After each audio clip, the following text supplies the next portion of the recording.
He wasn't supposed to survive the fall, let alone take down a killer with nothing but his teeth and a memory no one believed he still had. But he did. They called him retired, broken, too old to matter. But when the man he loved was framed for murder, he didn't bark. He waited, and when the world turned its back, he hunted the truth down himself. This isn't a story about justice served in court. It's about the kind that bleeds, that hides in shadows, that only a dog. They trained him to obey, but they forgot what happens when loyalty outlives orders. If you made it this far, stay, like, subscribe, and tell me where are you watching from, and what do you think happened that night? Because this isn't just about a man being set free. It's about a dog who never gave up, and what he found when no one else was looking. In the deepest wing of Arkfield Federal Penitentiary, where even the walls seemed to forget the sound of laughter, a man sat motionless beneath a single flickering bulb.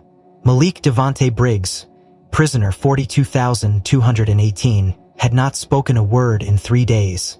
Not to the guards, not to the chaplain, not even to the echoes that sometimes curled through the concrete corridors like whispers of lost men. But that morning something shifted. He stood at the barred window of his cell, his breath fogging the narrow glass, and asked the only favor he'd ever requested in 8 years. "I want to see my dog before I die." Warden Claiborne raised an eyebrow when the request crossed his desk. "A dog?" he muttered, brushing ash from his sleeve. The letter had come from a worn-out public defender, now retired. Attached was a single photograph, old, faded, grainy. In it, Malik crouched in full police uniform, a badge on his chest and a hand resting on the shoulder of a black and tan German shepherd whose name, written on the back, was Kane. Warden Claiborne turned the photo over again and again, like it would reveal something deeper if stared at long enough. "You want a dog brought into a death row unit?" the deputy scoffed. But Claiborne didn't answer. Not yet. Malik knew what the request sounded like: desperate, irrational, even manipulative. But Kane wasn't just a dog. Kane was a memory, a lifeline, the last thread connecting him to the man he used to be, before the murder, before the trial, before the system buried him. Time moved differently in solitary, sometimes slow, sometimes like a whip. Malik would lie in bed tracing the pattern of cracks in the ceiling and remember Kane's bark, that sharp, clipped alert when he sensed danger, and the way his weight felt leaning against Malik's legs during midnight stakeouts. There were nights Malik swore he could still smell him, that mix of fur and metal and sweat from long shifts on the street. Kane had once taken a bullet for him during a drug bust in Oak Hill.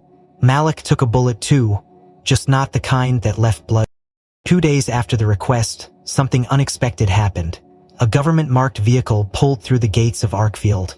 No sirens, no press, just a lone woman in a dark coat, carrying a leather folder stamped with a seal no one dared question.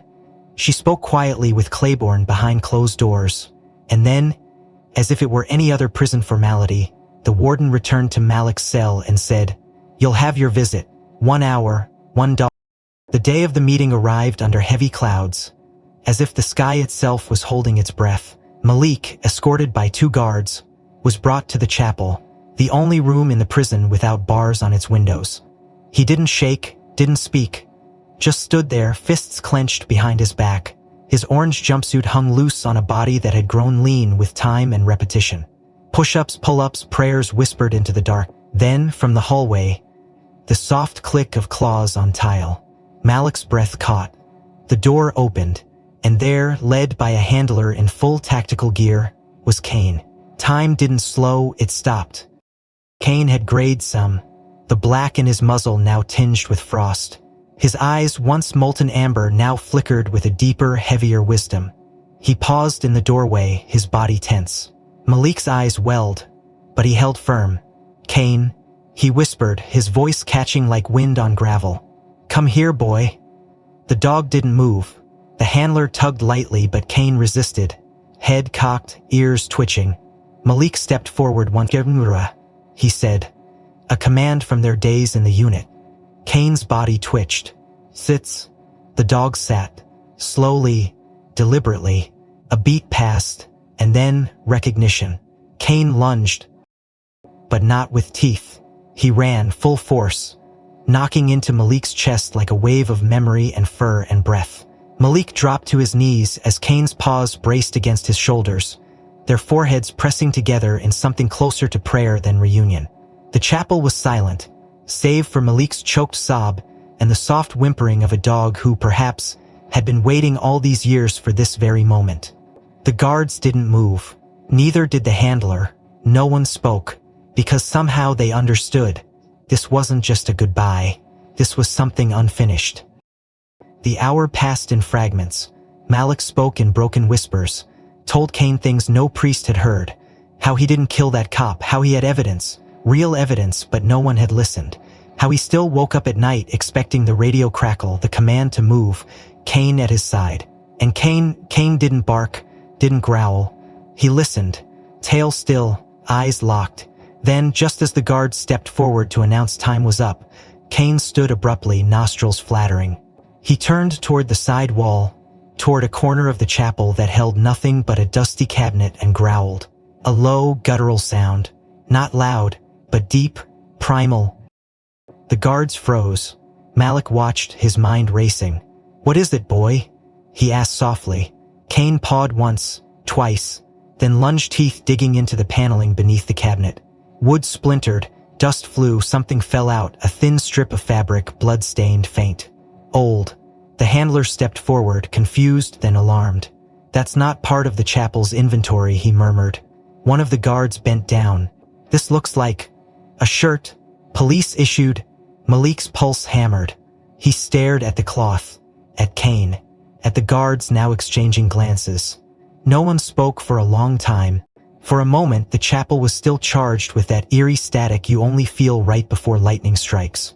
Kane stood frozen, eyes locked on the sliver of blood-stained fabric lying at his feet. Malik knelt motionless, his hand resting lightly on Kane's flank, afraid that any sudden movement might shatter whatever fragile thread had just reconnected them. But the stillness didn't. A low growl bubbled up from his chest, not the uncertain kind a dog gives when startled, but deep, guttural, almost accusatory. His body shifted, weight moving back, lips twitching ever so slightly to expose the very edge of his teeth. Malik blinked, taken aback. That sound he hadn't heard since their early days together, when Kane was still fresh from training and suspicious of everything that breathed too fast. But this wasn't that. This was different. This growl had memory behind it, and something else. Doubt. Kane took a slow, deliberate step back, ears flattening, tail stiff and raised. The guard flinched. Even the handler gripped the leash tighter. "Back," he whispered, but Kane ignored him. His stare bore into Malik like he was trying to make sense of something that didn't compute, as if the face he saw didn't match the scent he remembered. Malik raised both hands slowly, his voice dry. "It's me, boy, you know that." The dog didn't move. His growl grew deeper, and for a chilling second, Malik thought Kane might lunge. Not out of loyalty, out of duty, as if Malik wasn't his partner but his target. And in that second, Malik felt it, that unbearable weight of 8 years. The cold concrete, the whispered lies, the dead silence of injustice, folding in on him all at once. Maybe Kane is no longer remembered. Maybe the truth, like everything else in Malik's life, had been buried too deep. His heart sank. Then, without warning, the word came out, not in English, not in pleading, but crisp, commanding. "Sitz." The German syllable cut through the air like a crack of thunder. Kane's ears twitched. His posture faltered. That singular moment held a strange tension, the kind soldiers feel before the enemy breaks cover. The room waited. Kane's body lowered. He sat. Malik's throat tightened. He tried again. Plats. Without hesitation, Kane eased down into a full lay. The growl vanished, his breathing slowed. His ears perked forward again. Alert but calm. The handler loosened his grip on the leash, watching with barely concealed astonishment. Malik's lips parted as if to speak, but no sound came out. His mind had slipped back not to a memory but to a visceral recollection. A night in South Heights when Kane had obeyed those same commands under fire, dragging Malik behind cover after shots rang out from the rooftop. Back then, their lives had depended on fluency. In commands, in each other. "Such," Malik said next. Kane hesitated only briefly, then rose, took 3 steps forward, and pressed his nose gently against Malik's chest. His tail wagged once, twice, then thumped the floor softly. The warmth of recognition rolled off the dog like waves, and with it came the flood of unspoken forgiveness. He remembered. The handler stepped back now, watching the reunion unfold with disbelief etched across his face. One of the guards, trying to process the tension draining from the air, muttered something under his breath, a single curse wrapped in awe. Malik reached out and stroked Kane's fur, rough and familiar under his palm. The years had changed them both, streaks of gray in Kane's coat, scars across Malik's knuckles, but this connection had survived, as if time had merely paused, waiting for them to find their way back. "You came back to me," Malik whispered, his eyes glinting laugh. Then came a shift, a flicker of motion in Kane's eyes. He turned sharply, gaze snapping toward the small slit vent in the corner of the chapel wall. He let out a low whine, then barked once, loud, focused, urgent. He pulled away from Malik, trotted toward the wall, sniffed rapidly, then looked back at his former handler. Malik stood slowly, following. "Kane," he said carefully, "what is it?" The dog nosed at the air vent again, pawing gently at its edge. It was small, barely enough space for a squirrel to crawl through, but something in it had caught Kane's attention. The guards moved forward, their instincts kicking in, but Malik raised a hand. "Hold on," he said. "Let him work." Kane's behavior changed. His toe stiffened, nose twitching, ears rotating like radar. He barked again, this time shorter, sharper, more precise. Then he sat back and stared directly at Malik. "Alert," Malik said softly, then turned to the handler. "That's a full signal, something's in there." The handler moved toward the vent and crouched. With some effort he unscrewed the loose grill, the ancient screws groaning in protest. Inside was darkness, dust, cobwebs, and something else. He reached in carefully. When his hand emerged, it held a small metal object wrapped in dry cloth. He peeled back the layers and revealed what looked like a body camera. Old, scorched on one side, but intact. The guards froze. "You're what? Can you belong here?" One Malik felt his stomach drop. His voice was low, shaky but focused. "That's standard issue from the 12th precinct, year we were deployed." The handler turned it over, his face pale. "This thing doesn't belong here. Body cams are department property. They're never just..." Kane sat perfectly still, tail thumping once every few seconds, eyes flicking between the men like he understood the gravity of what had just been found. One of the guards reached for his radio. "We need to report." "No," Malik said quickly. "Not yet. Not until I know what's on that footage." The handler hesitated. "If this has any kind of evidence..." Malik cut him off. "It does. I know it does. That's the night everything went down, the night the cop died, the night I lost everything." Kane looked up at him, ears perked, as if to say, "You ready for what comes next?" Malik met his eyes. And then the door behind them creaked. The air in the hallway had shifted. The heavy creak of the door behind them seemed to wake something ancient in the prison's bones. The guards turned with practiced speed, but it was only a janitor, old, hunched, pushing a mop bucket and mumbling an apology. Nothing suspicious, nothing they hadn't seen before. And yet, as the moment passed and the door clanged shut behind him, Kane remained still. He didn't bark, but his body tensed as if reading vibrations in the floor, and his nose twitched toward Malik. Slowly, almost reluctantly, he turned and walked a circle around his old partner, sniffing his uniform, his hands, his boots, before pausing near Malik's left shoulder and letting out a sharp breath. Then, with sudden intensity, he leapt forward and started pulling at Malik's jumpsuit with his teeth, not aggressively but with a sense of direction. One of the guards stepped in. "Hey, control your dog," but Malik raised a hand and crouched. "Kane," he said quietly, "what are you trying to show me?" Kane backed off, his eyes fixed not on Malik but on the wall of the corridor adjacent to the chapel. Then, without warning, he bolted. The leash slipped from the handler's hand, and the German shepherd moved like a missile, claws screeching on the concrete as he rounded the corner and charged into the hallway leading to Malik's old solitary cell. The guards gave chase, shouting, but Kane was faster, driven by something primal, something buried. By the time they reached him, he had stopped directly outside Malik's former cell and was standing motionless, eyes locked on a particular section of the wall, one that had been patched unevenly with old cement. A barely noticeable discoloration formed a rough rectangle about shoulder height. Kane growled low, then lunged, his paws hitting the wall with force, claws raking downward, again and again, flinging bits of brittle plaster to the ground. "Get that dog under control," one of the guards snapped, reaching for the leash, but Malik shoved past him. "No," he barked. "Let him finish, he knows what he's doing." Kane's claws struck something harder, a different texture behind the wall. The cement crumbled further, exposing a small cavity maybe the size of a brick. Inside, nestled behind a crumpled piece of insulation, was a smear of something dark red and long-dried into the porous concrete. It had turned almost black with time, but Malik knew what it was before anyone said a word. Blood. The guards froze. One reached for his radio again, but this time he didn't speak into it. The moment had locked them all in a strange truce, the kind that comes when truth breathes through walls and ghosts demand to be heard. The handler moved forward, slipping on gloves before reaching into the cavity with a flashlight. He carefully scraped the inner surface with a swab, then pulled it out for everyone to see. The red smear was unmistakable.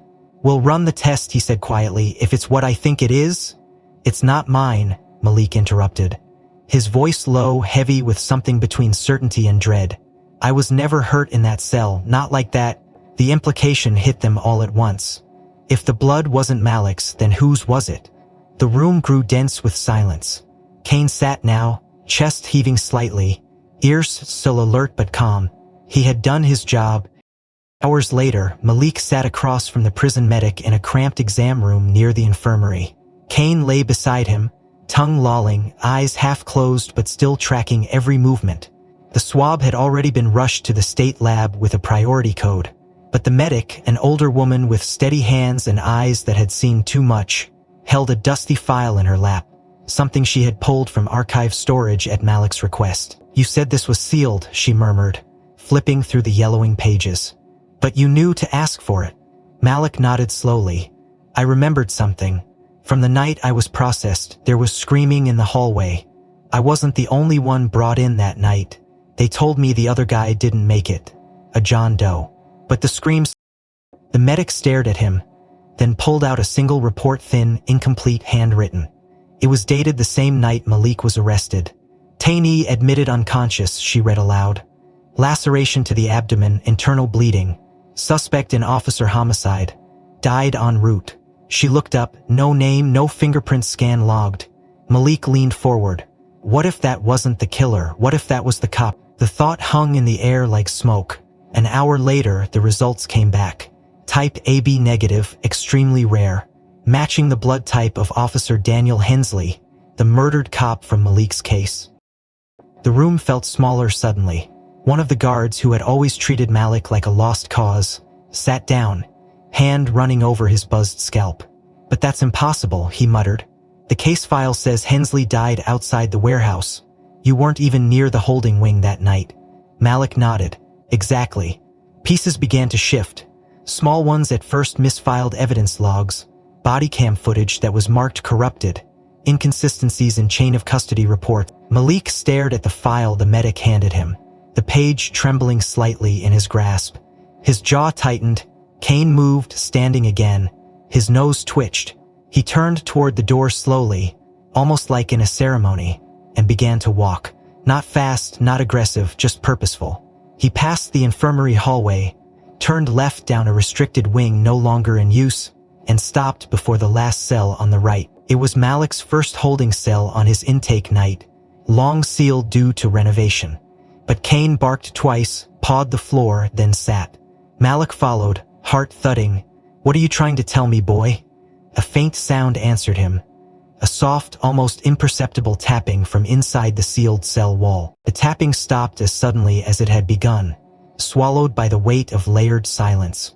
But it was enough to ignite something urgent in Malik's bones. The guard beside him hesitated, glancing at the sealed cell, then at Kane, who remained absolutely still, ears tilted forward like a radar locked onto truth. Before anyone could move, the overhead speaker crackled. "Inmate 42,218 legal visit now." The voice was cold, clipped, unbothered by context. Malik's brow furrowed. No visits were scheduled. No one had come in 8 years. And yet someone had pulled strings fast enough to interrupt an active investigation. That meant power or desperation or both. He was escorted through the lower corridor into a small, windowless conference room, lined with faded law books no one had touched in decades. She was already there, standing by the wall-length bulletin board with an open manila folder in one hand and an expression like someone who had seen too much to be impressed by rank. Late 30s, lean, with sharp gray eyes and braids pulled back tight. She wore a black blazer over a white turtleneck and had an aura that made people instinctively straighten their spines. "My name's Evangeline Rourke," she said before he could ask. "I'm your new attorney." Malik blinked. "I didn't request a new one." She raised one eyebrow. "No, but someone did on your behalf. A woman named Sarah told me you'd understand." Malik stiffened. Sarah had been his ex before the trial tore their lives apart. She'd gone silent after year 2. He thought she moved on. Evangeline dropped the file on the table between them. "I believe you were framed," she said flatly, "and I have something you need to see." She flipped open the file and pulled out a photocopy worn, partially scorched at the edges, but still legible. It was a forensic report, dated the night of the shooting. Autopsy findings, ballistics, scene notes. A box labeled eyewitness confirmation was faintly circled in red ink, but the signature line beneath it was missing, torn away cleanly, like a scalpel had sliced the truth in half. "This isn't a copy from the court's evidence archive," she said. "Yours came from a private collection, recovered during a warehouse audit in Philadelphia last month. The warehouse belonged to a now-defunct evidence storage contractor, one that handled overflow for multiple precincts." Malik leaned in. "You're saying this was buried?" Evangeline nodded. "Or burned. But someone wanted to keep this fragment intact enough to matter. And the reason is, this," she tapped the red circle. The original witness signature wasn't a cop. It was a civilian, a firefighter. He claimed he saw the entire thing, but no one's ever spoken his name. Before Malik could respond, Kane let out a low whine. He was seated near the back of the room, but his body had shifted. Nose up, eyes narrowed, head tilted. A sound escaped him, barely audible. A chuff. Then another. Malik looked up sharply. "He hears something," he muttered. Evangeline tilted her head. "He's trained, more than most people," Malik said. "If he's reacting..." One of the guards stepped forward. "You want us to open it," Malik said. "Let him lead." Kane trotted down the hallway, ignoring cells, turns and orders shouted behind him. He reached the main entrance, then bolted left toward the administrative wing. Evangeline followed without question, Malik close behind, their pace matching the dog's urgency. He moved like a compass needle drawn toward magnetic history. The trail led out the back gate, through a secondary service path lined with crumbling pavement and overgrown weeds. The prison perimeter officer tried to stop them, but hesitated when Kane growled low and firm, standing his ground like a soldier on sacred territory. Malik's voice rang out. "There used to be a fire station here," he said, breath short. "Before they expanded the East Block, Station 13. It was decommissioned, but the building's still on the perimeter." Sure enough, past a broken chain-link gate and a wall of ivy, the outline of a forgotten structure emerged. The letters Station 13 had faded above the rusted double doors. Kane circled around to the side, found a shattered window and leapt inside without hesitation. Malik and Evangeline followed, stepping into a space that smelled of mildew, dust, and rusted memory. It was hollow inside, abandoned lockers, cracked linoleum, old dispatch desks layered in dust. Kane barked once, sharp and echoing, then twice, slower. He pawed at the floor beside a burnt file cabinet that had collapsed into itself. Evangeline knelt, brushing aside debris. Her fingers found a thin metal hatch set into the concrete. It groaned open reluctantly, revealing a dry storage cavity no larger than a suitcase. Inside, a VHS tape wrapped in a waterproof cloth, a sealed envelope with a now yellowed fire department stamp, and a badge belonging to a firefighter named Caleb Monroe. Malik's eyes widened. That name was in the old case files, he said, his voice barely more thick. He disappeared before trial. The defense said he recanted, but his name, it was there once. Evangeline picked up the envelope, peeled it open with surgical precision. Inside, a handwritten letter, dated 8 years ago, addressed to Whomever finds this, her voice trembled slightly as she read aloud, I, Caleb Monroe, witnessed the incident on the night of March 2nd. The man they arrested did not fire the fatal shot. The angle, the position, everything was wrong. I tried to report it, but the department buried my statement. I feared for my safety. I had to vanish. If this gets to court, please find Malik Briggs. He didn't kill that officer. I swear it on everything I know. They stood in stunned silence, the kind that presses on your chest like an invisible hand. Kane exhaled sharply, turned, and barked once more, not at the hatch this time, but toward the far corner of the room. There, behind a half-collapsed bookshelf, sat a dust-covered television and a VCR with wire still connected. Evangeline didn't wait. She rushed forward, plugged the device into an extension from her portable power pack, and slipped the tape inside. The screen flickered. Then a grainy, time-stamped recording emerged. March 2nd, 9:48 p.m. Warehouse exterior. Rain hammering down. Officer Hensley's silhouette, another man. Gun drawn. A third figure steps out from a black sedan. Badge. Clean suit, no rain gear. The shot echoes. The officer falls. The man with the gun isn't Malik. He's shorter, lighter, and he never looks toward the camera. Evangeline leaned in, frame by frame, as the suit turns briefly into light. A badge flashes. The name on it. The moment the power cut out, a thick blanket of darkness dropped over the ruined firehouse, like a closing curtain on a scene that had revealed too much. The tape had run for less than 30 seconds, but those few frames, grainy, distorted, drenched in stormlight, had cracked open a truth too long buried. Malik stood frozen, eyes still fixed on the blank screen, heart thudding with a rhythm that didn't match fear but something far more dangerous, recognition.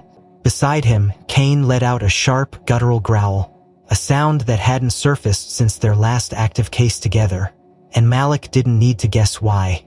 That voice from Kane was instinctual, specific and unmistakable. It was the warning he gave when a known threat entered his line of sight. Evangeline was already moving, flashlight in hand, checking connections, tracing wires, but Kane didn't move to help her. He stood staring at the now dead screen, hackles raised, body tight like a spring, and a low whine curling in his throat. Malik turned slowly toward him. "What did you see?" he murmured, even though the question was rhetorical.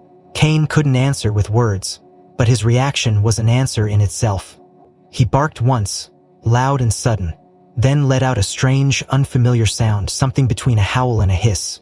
A visceral, snarling sound Malik hadn't heard since the night they raided that cartel safehouse in New Jersey. That night, Kane had detected an IED hidden behind a false wall by doing exactly what he was doing now, reacting not to what he smelled but to who he recognized. "Run the footage again," Malik snapped. Evangeline shook her head. "We can't. The system's blown, fuse boxes fried. Surge must have triggered when the tape hit the keyframe." She paused, squinting into the darkness. "But I saw enough. That man didn't match your build, or your gait, and that badge didn't reflect your name." Malik's jaw tightened. That matter, he wasn't just random. He stepped closer to the VCR and ejected the tape manually, careful not to damage the... He was careful, too careful. Face hidden, masked, but you can't fake body memory. Evangeline watched him, catching the subtle change in his tone. "You saw something," Malik nodded. Slowly, deliberately. "I saw how he walked." He looked down at Kane, who was now circling, agitated, letting out short barks at the crumbling brick wall. Kane saw it too. The shoulder tilt, left side dip. It's a patch recomposition. It's specific to guys who carry concealed on the right but favor a bad knee on the left. Evangeline narrowed her eyes. "That's awfully specific," Malik replied without pause. "Because I trained under him, Captain Roland Ashcroft." The name dropped between them like a weight. Evangeline flinched, almost instinctively. "That's impossible. Ashcroft was declared dead 6 years ago. Suicide. Car found submerged, no body recovered." Malik shook his head. "I never bought that. Internal Affairs was breathing down his neck back then. Financial misconduct, coercion of witnesses, falsified reports. He vanished right before his hearing. They pinned it on pressure. Called it a breakdown." He paused. "But that gate? That's his. I bet everything I have left on it." Kane growled again, pacing now more animated. His instincts were screaming, and Malik knew better than to doubt them. He always wore gloves on duty, Malik added, speaking more to himself than to Evangeline. Said it kept him clean, taught us how to move without leaving a trace. Evangeline crossed her arms, thinking aloud. If Ashcroft was the shooter, then the entire narrative collapses. The motive, the scene, your arrest, everything. Malik's laugh was hollow. Exactly. I wasn't the fall guy. I was the silence insurance. He rubbed his temple. But the tape won't be enough. It's degraded. It needs corroboration. Dates. Chain of custody. Something they can... Evangeline stepped closer. There's more than one copy, she said slowly. That storage locker we found was labeled Beta Archive, which means there was an alpha, an original, probably stored off-site. Ashcroft was old school. He wouldn't trust digital servers. He used hard copy backups. I know the kind of man he was. Malik met her gaze. You're saying he has a stash somewhere? She nodded. More like had. If he's alive, he's not keeping it in his apartment. But maybe, just maybe, it's still where he used to train us. Before either of them could speak again, Kane jolted upright and ran to the far wall. He barked rapidly 3 times and began clawing at the floor beneath a pile of moldy tiles. Malik rushed over, kneeling beside him. Together they scraped away dust and debris until they found a small rusted grate covering a hollow vent shaft. Inside sat a fireproof lockbox, small, heavy, sealed. Evangeline pulled it out carefully. The padlock had long rusted shut, but inside the lid, a small serial plate was etched. R. Ashcroft 47C, D. Diner District Fire Division, Evangeline said breathlessly. He used Firehouse Archives. That's how he moved evidence. Through closed departments, City wouldn't track internal transfers across defunct bureaus. She looked at Malik. There's a network underground, analog. Malik nodded, and he's still using it. They needed access. They needed clearance, but most of all they needed speed. If Ashcroft had faked his death and was still active, that meant he was watching from somewhere. Malik stared at the etched name. His mind burned through every detail of their shared past. Ashcroft had been brutal in training but strategic. A control freak. A man who believed the system was flawed, that the only justice was the one he delivered. Malik had idolized him once, had called him mentor, had trusted him. Kane sat again, tail stiff, nose twitching toward the open vent. Evangeline watched the dog, then turned back to Malik. If we're going to prove this, we need that original footage. We need his plan. Malik nodded, his voice grim. We need to become ghosts. The way he taught us. The firehouse creaked around them, old wood and silence and memories bleeding through the walls. Then Kane barked sharply again once, and Malik's heart skipped. He moved quickly, lifting the heavy cloth and revealing a black duffel bag tucked beneath. Inside, tactical gear, a police radio, and a burner phone still warm from recent use. Malik opened the call log. There was only one outgoing number, a code string familiar. Ashcroft's signature routing. The line had been active less than 10 minutes ago. The air was thick and waiting, like the sky was holding its breath before something snapped. By the time Malik was escorted back to his cell, the temperature had dropped 10 degrees and the clouds outside the razor wire fences boiled in slow motion. A storm was coming, not just of wind and rain, but of buried names, hidden tapes, and the truth clawing its way back to the surface. Kane had been taken to the K9 holding wing temporarily, locked away until the next meeting with Evangeline, who had gone off-site to verify the fire division access logs, tied to the duffel bag. Malik sat on the metal cot, muscles wired, unable to sleep.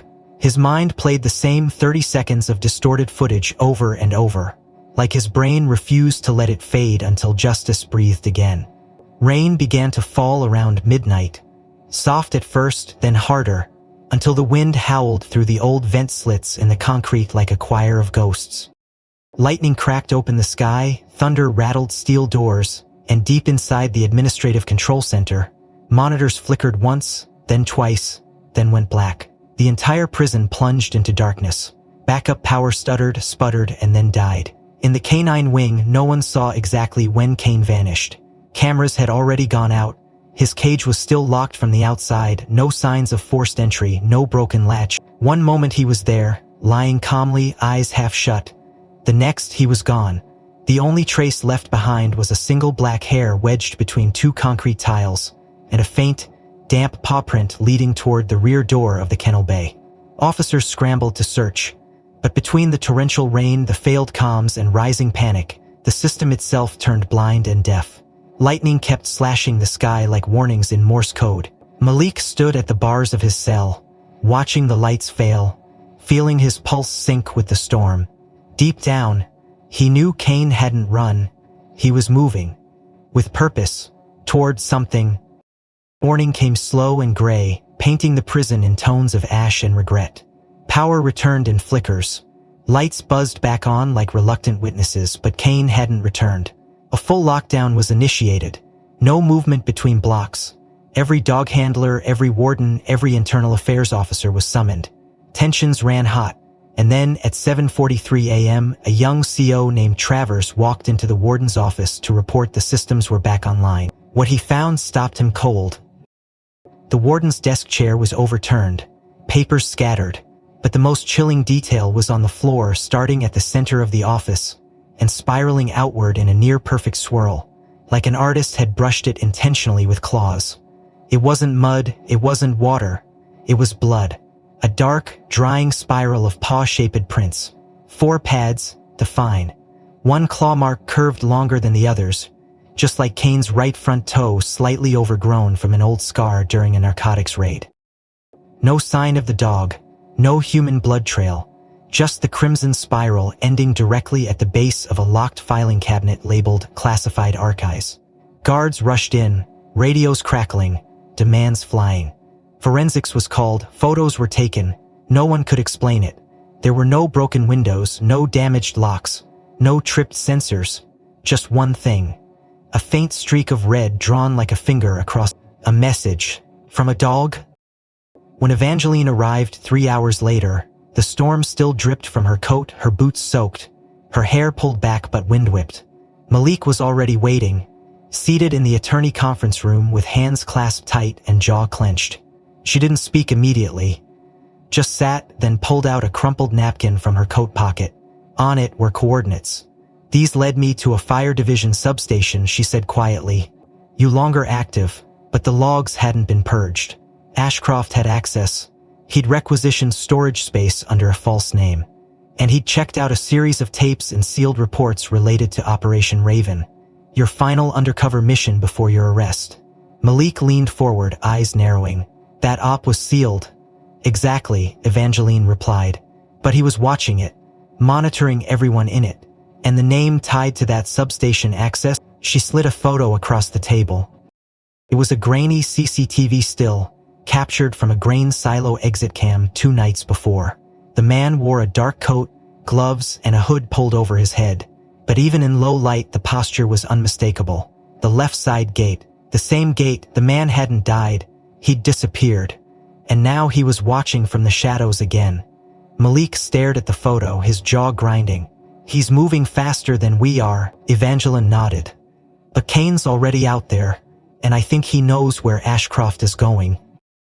That afternoon, the spiral trail in the warden's office was cleaned up, but not before something else was found. Wedged behind the corner of the filing cabinet was a tiny glass vial, its surface smeared with blood.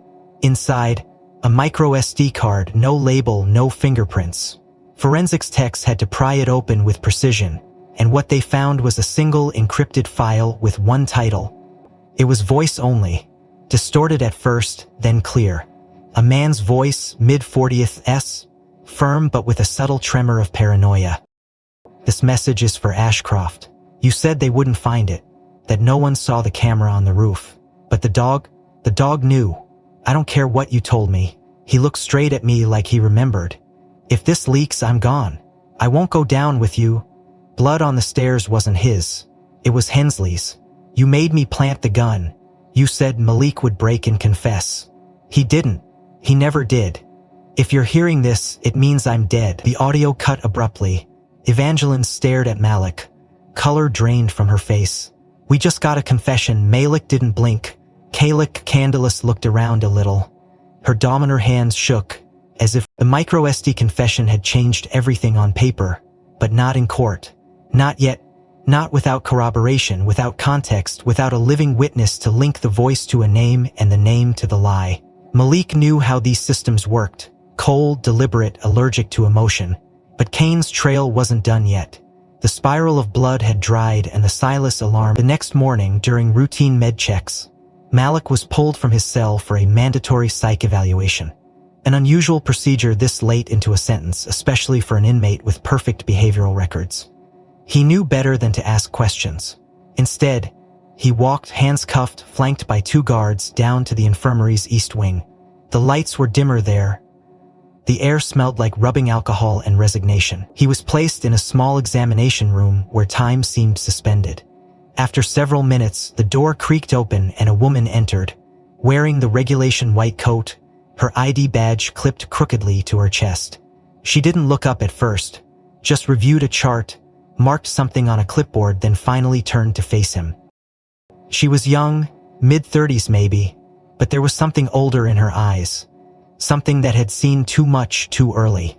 Her hair was pinned back in a bun that had started to unravel, and her voice, when she finally spoke, was softer than he expected. "You don't remember me, do you?" Malik studied her face. Something vaguely familiar in the curve of her jaw, the way she held her hands too tightly at her sides. "Should I?" he asked carefully. She didn't smile. "Maybe not. You were in chains the last time we met. I was just a med assistant. Volunteer, technically. During intake, I cleaned the wound on your temple the night they brought you in." Malik's brow furrowed. "That was 8 years ago. 7 years, 11 months, she corrected. And 12 days. She moved closer, pulling a small folder from her coat pocket, not part of the prison's medical system. Something older, worn soft by time and hands. She placed it on the table between them. "Before you open that," she said, her voice trembling slightly, "you should know my name. I'm Lena Hensley." The name hit like a gut punch. Malik leaned back, breath caught. "As in, Officer Daniel Hensley was my father," she said flatly. "The one you're accused of killing." The room dropped 10 degrees in silence. Malik stared, trying to read her eyes, searching for the rage he expected, the hatred, but it wasn't there. Just sadness. And something else, a strange kind of resolve. "So what is this?" he asked, nodding toward the folder. "Your confrontation closure?" "No," she said quietly. "It's correction." She opened the folder and slid out a leather-bound journal, the kind cops used before digital logs took over. A nameplate inside read, D. Hensley Personal. She flipped to a bookmarked page, turned the journal so it faced Malik, and pointed to an entry dated 1 week before the warehouse shooting. He read it slowly, mouth tightening with each line. "Met with Ashcroft again. He wants me to sign off on an op I don't trust. Told me Malik's going too deep. Claims he's unstable. I don't buy it. The kid's solid, smart, careful. Someone's thinking him up. There's a pressure here I can't explain. If anything happens to me, I want this down. Malik saved my life during that bust in East Caldwell. Took a knife meant for me. Bled all over my vest. I owe him, Garyon. If he ever gets blamed for something he didn't do, it's because someone wanted his number." Malik looked up, throat dry. This is his handwriting?" Lena nodded. "I watched him write it. I asked him why he was being so dramatic. He just said, sometimes truth needs a backup copy. I didn't understand it then." Her hands trembled as she picked up the journal. "But I do now." She paused, then added, "I've kept this hidden for years. I thought..." Her voice faltered. "That's when I met Kane again." Malik's eyes narrowed. "Again?" She nodded slowly. "He was injured during a routine perimeter check. Some fencing collapse. He wasn't supposed to survive. But I stayed with him overnight. He kept pacing, agitated. Wouldn't let anyone near his kennel but me. Then one night he barked sharply 3 times. The same bark he used when I was a teenager, and he'd alert to my father's approach. It's like he knew who I was. Like he was telling me something." Malik sat frozen. Lena pulled out a photo from the back of the journal. It showed Kane as a pup, seated next to Officer Hensley. Tongue out, tail blurred in mid-wag. "He wasn't just your partner," she said. "He was ours. Dad raised him before you were even assigned." Something in Malik broke quietly. "I didn't know," he said. "You weren't supposed to," Lena replied. "The department wiped it. They didn't want a direct link between Kane and Hensley during trial discovery. Claimed conflict of interest. She flipped to the final page of the journal. There, in all caps, was a single sentence. If anyone reads, "You believe you didn't kill him." Malik closed his eyes, breath shaking. "I believe Kane's still fighting for him." Lena stood, brushing invisible dust from her coat. "I'm turning this over to Evangeline, along with the video logs I pulled from the defunct kennel office. There's more training files, behavior reports, handler transcripts. They all point in the same direction." Lena stood slowly. "What made you change your mind?" he asked. Lena looked at him for a long time, then simply said, "The dog remembered. They came for him before dawn, not with shackles and paperwork, but with silence and shadows." 2 guards entered Malik's cell without ceremony. No explanation beyond the clipped phrase, "Transfer Order Unit 7. He knew instantly something was wrong. Transfers didn't happen like this, not without 72-hour notice, not with his case under review. Evangeline was scheduled to return that afternoon, with new evidence from Lena and the digital archive Kane had traced to the fire division. But Malik wasn't given time to object. They forced him into transport shackles, wrists and ankles linked by steel, then escorted him through a side corridor. No inmates used, one that smelled like old bleach and locked secrets. The van outside was unmarked, matte black, tires still damp from the last night's storm. There were no insignias, no numbers, just one figure waiting by the back door. Tall, built like an old athlete, head shaved, face partially obscured by a tactical vest zipped too high for comfort. He wore the insignia of Arkfield's internal security division, but Malik had never seen him inside the yard before. The man didn't speak, just opened the door, motioned Malik inside, then followed, locking it behind them with a finality that echoed louder than the rain still spitting across the windshield. The interior of the transport van was stripped bare. No plexiglass, no monitoring equipment, just 2 bench seats bolted to opposite walls. Malik was pushed against one of them, his cuffs clipped to a floor bracket, his feet chained with no room to stretch. The man took the opposite seat and waited. The engine hummed to life. No lights, no comms, no sound but the low growl of rubber on wet asphalt. 20 minutes passed in silence. Then the man reached down to his boot. He didn't speak. He didn't explain. He simply pulled a blade from the inside heel, a thin combat knife with a matte black hilt and no identification number. Malik's eyes narrowed, instincts flaring. "That's not protocol," he said, voice calm but his pulse was already racing. The man didn't answer. Instead, he leaned forward, the blade resting on his thigh, edge angled up. "You shouldn't have kept pushing," the man finally muttered. Malik didn't blink. "Ashcroft sent you." Still no answer. "But the iceberg head. You think killing me will bury it again?" Malik asked. "You think the dog'll stop?" The man gave the faintest smile. "The dog's already gone." He leaned forward, gripping the blade tighter, and in that instant Malik saw the shift of weight. The lunge. He braced himself, knowing he couldn't dodge, couldn't block, not with his hands. The knife came up, angled toward his neck, swift and practiced. And then everything exploded. There was a sound like metal being torn from bone, and the left side of the van crumpled inward with a deafening crash. The door burst open from the outside, hinges screeching as steel twisted like paper. A black blur launched through the space like a missile, fangs flashing in the morning gray. The blade dropped, skidding across the floor. The van rocked sideways. The guard screamed once short, sharp before Kane's jaws clamped down on his shoulder, dragging him backward with impossible force. Blood sprayed the wall as the man flailed, trying to strike, to grab Kane's muzzle, but the dog didn't yield. Malik shouted, twisting against the floor cuffs, trying to reach the blade. Kane didn't let go. Instead, he pivoted, snapped his body like a whip, and lunged for the seatbelt strap, locking Malik to the bracket. With one violent shake, his teeth shredded the nylon harness. Then he sank his teeth into the lower chain, pulling, twisting until the link cracked under stress. Malik was free. He scrambled to his feet, grabbing the knife and spinning as the guard rose, bleeding, panting, still alive but dazed. Kane moved with him, circling, guarding, waiting for another strike. The guard reached for his belt, but Malik was already there.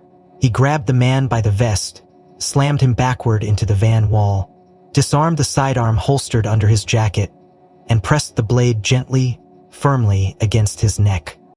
"Want a name?" Malik hissed. The man spat blood. "You're already dead. You just don't know it yet." Malik drove his fist into the man's temple. The body slumped. Kane growled low, pacing beside the fallen attacker. The van was still running, its tires spinning in place near a gravel embankment off a service road no map marked. Malik opened the side door and stepped out. The woods around them were thick and wet, trees still dripping from last night's storm. No other vehicles, no backup, no cameras, just emptiness. "Kane," he whispered, staring at the dog, "how the hell did you find me?" Kane didn't answer. He just sat, chest heaving, eyes steady.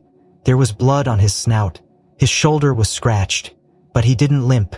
He didn't flinch. He had... Malik pulled the unconscious guard from the van and dragged him onto the grass, using zip ties from the rear compartment to bind his hands and ankles. Then he searched the van. There was no manifest, no GPS, but in the glove compartment, hidden beneath a false panel, was a small black case. Inside it, another flash drive. Malik plugged it into the backup tablet Evangeline had slipped him 2 nights ago, hidden inside a hollowed-out legal folder. The drive opened with a single file folder labeled Ashcroft Directive 9, and buried within it, time-stamped 12 hours before Malik's unauthorized transfer order, was an email chain between 3 users, one redacted, one marked D Field Ops, and the last tagged with the username Ash47. The subject line read, "Briggs, Final Contingency." The courtroom felt colder than any prison Malik had ever known. The kind of cold that wasn't about temperature but memory-heavy. Quiet, coiled beneath polished wood and forced decorum. The benches were filled, reporters hunched over tablets whispering to each other as the overhead lights buzzed. The sound of the bailiff's gavel echoed once, and then silence fell. Malik stood beside Evangeline at the defense table, dressed in the same ill-fitting suit he'd worn the day of his original sentencing. This time, however, there was no chain around his waist, no shackle clinking with every shift in posture. But the weight was still there. It always had been. On the prosecution side, the state's representatives sat straight-backed and unreadable. A younger man who hadn't even graduated law school when Malik was first. It didn't matter. What mattered now was who would sit at the bench. They hadn't released the judge's name publicly. It had been kept sealed until the morning of the hearing, allegedly for safety reasons. But when the side door opened and the judge stepped in, robes swaying, Malik's breath caught mid-throat. The man was tall, lean, late 50s with silver streaking the sides of his dark hair, and eyes that looked more like knives than sight. The nameplate on the bench read, Han, Samuel K. Ashcroft. Malik didn't move, didn't blink. Not because he was surprised, but because the truth had finally arrived in a robe in a courtroom where it had no business hiding anymore. Samuel Ashcroft, younger brother of Roland Ashcroft, the same Roland who had orchestrated the setup, the same man who had vanished after falsifying Malik's involvement. Now his brother sat in judgment, claiming neutrality behind mahogany. Evangeline leaned in slowly, whispering under her breath, "They buried this. His name's not on the assignment docket." Malik's voice was a razor. "He's not here for justice. He's here to bury it again." But Kane, sitting silent at Malik's heel, head lowered in service animal posture, was the first to act. The moment the judge cleared his throat and looked down toward Malik, Kane let out a low, trembling whine. Then, without cue, without command, the German Shepherd stood, lifted his head toward the bench, and released a deep, eerie howl. It wasn't a bark. It wasn't a threat. It was a cry, a signal, a sound Malik hadn't heard since the night Officer Hensley died. The courtroom froze. The judge's hand halted mid-motion. One of the deputies started forward, but Evangeline raised a warning hand. "Don't," she said. "Let him finish." Kane's eyes were locked on the judge, unblinking. Another howl. Longer, louder. Then silence again. Malik stepped forward, voice calm but ice beneath. "Your Honor, I move for immediate recusal." Samuel narrowed his eyes. "On what grounds?" Evangeline rose, sliding a packet of documents forward. "Conflict of interest. Blood relation to the original arresting officer's commanding officer, Roland Ashcroft." A murmur rippled through the room. The judge didn't flinch. That relation was never proven relevant. Malik spoke now, clear and deliberate. It's relevant now. We have evidence Roland Ashcroft falsified reports, orchestrated my frame job, and ordered a contracted hit on my life less than 72 hours ago. The operative failed, but left behind this.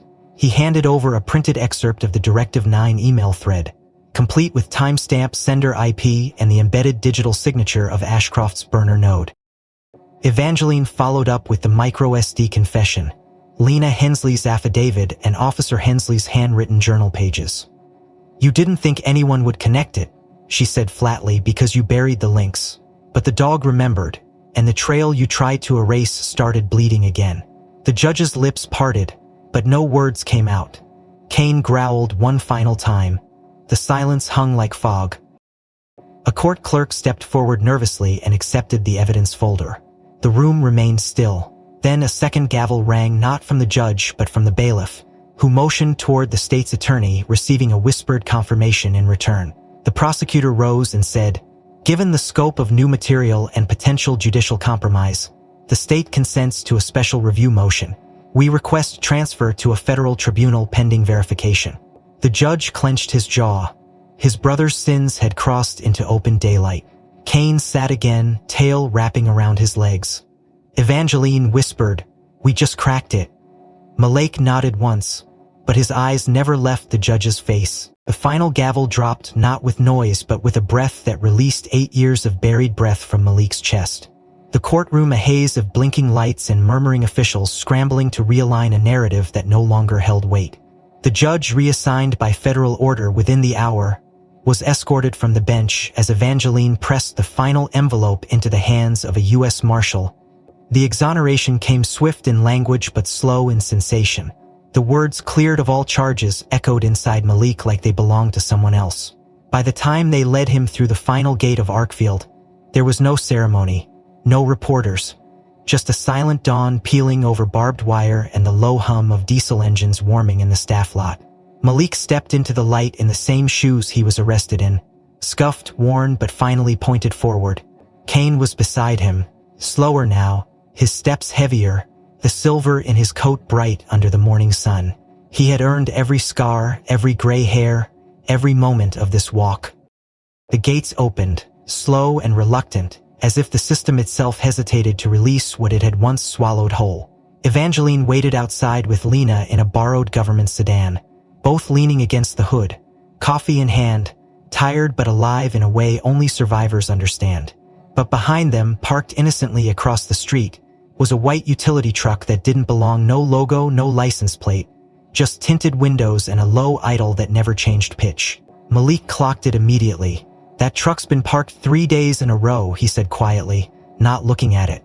Evangeline frowned. "It showed up the morning after the hearing," she replied. "No registered ownership, no plate match. We ran it, it's clean in all the wrong ways." Kane had already turned toward it, his posture stiff, nose twitching like memory pulling at his instincts. Malik started toward the sedan, but Kane stayed behind, staring at the truck like it had spoken first. The windows didn't roll down. The engine didn't shift. But the moment Malik crossed the yellow-painted line that marked prison property from open world, the driver stepped on the gas. The truck rolled forward, slow, deliberate, its front grip aligned perfectly with Malik's path. He stopped. So did the truck. 10 feet, 5, then it began again. Kane moved without warning. His body, though slower than years past, still carried the fury of purpose. He bolted forward, barking, his voice not angry but commanding, a sound that vibrated through Malik's ribcage and echoed off the trees. The truck didn't stop, it accelerated. Malik shouted. Evangeline stepped in front of him. Lena reached for her phone, but Kane didn't wait for help. He cut sideways, crossed the truck's blind spot, and launched himself directly in front of the grill. The driver swerved too hard, two sharp wheels screeched and bit into ground. The truck clipped a ditch, lost traction, and flipped once, then again, before slamming down the ravine that edged the service road. Dust flew, glass exploded, and for a long moment, nothing moved. Malik ran, down the incline, past thornbush and snapped fence wire, toward the smoking cab of the vehicle. Kane limped behind him, panting hard, blood staining one front leg. The smell of fuel hung sharp in the air.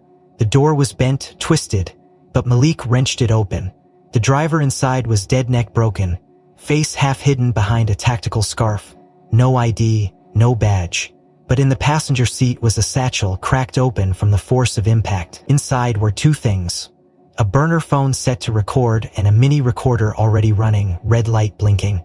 Malik pressed play. The voice was grainy, older now, but undeniable. It was Roland Ashcroft. "If this gets out," the voice hissed, "they'll know everything. I didn't mean to kill Hensley, but he saw the payment. He threatened to expose it. Briggs wasn't supposed to be there.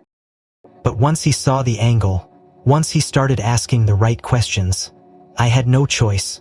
The body cam got it all. The tape was never lost. I buried it under Station 13. The dog found it. He always finds it. That damn dog." The voice cracked. "If you're hearing this, I'm either dead or you're getting close. Either way, it's done. There's no redemption left in this." Malik's hands trembled. He looked at Kane, who was lying beside the wreck, breathing shallow but eyes still locked on Malik as if waiting for a verdict. Malik knelt beside him, placed a hand gently on the scarred fur between his ears, and whispered, "You did it, boy. It's over." Kane closed his eyes, his chest rising once, then falling again with a sigh that sounded like relief. Sirens echoed in the distance.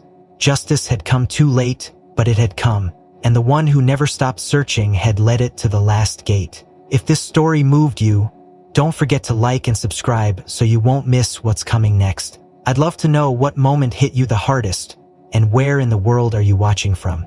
Drop it in the comments. Let's talk about it.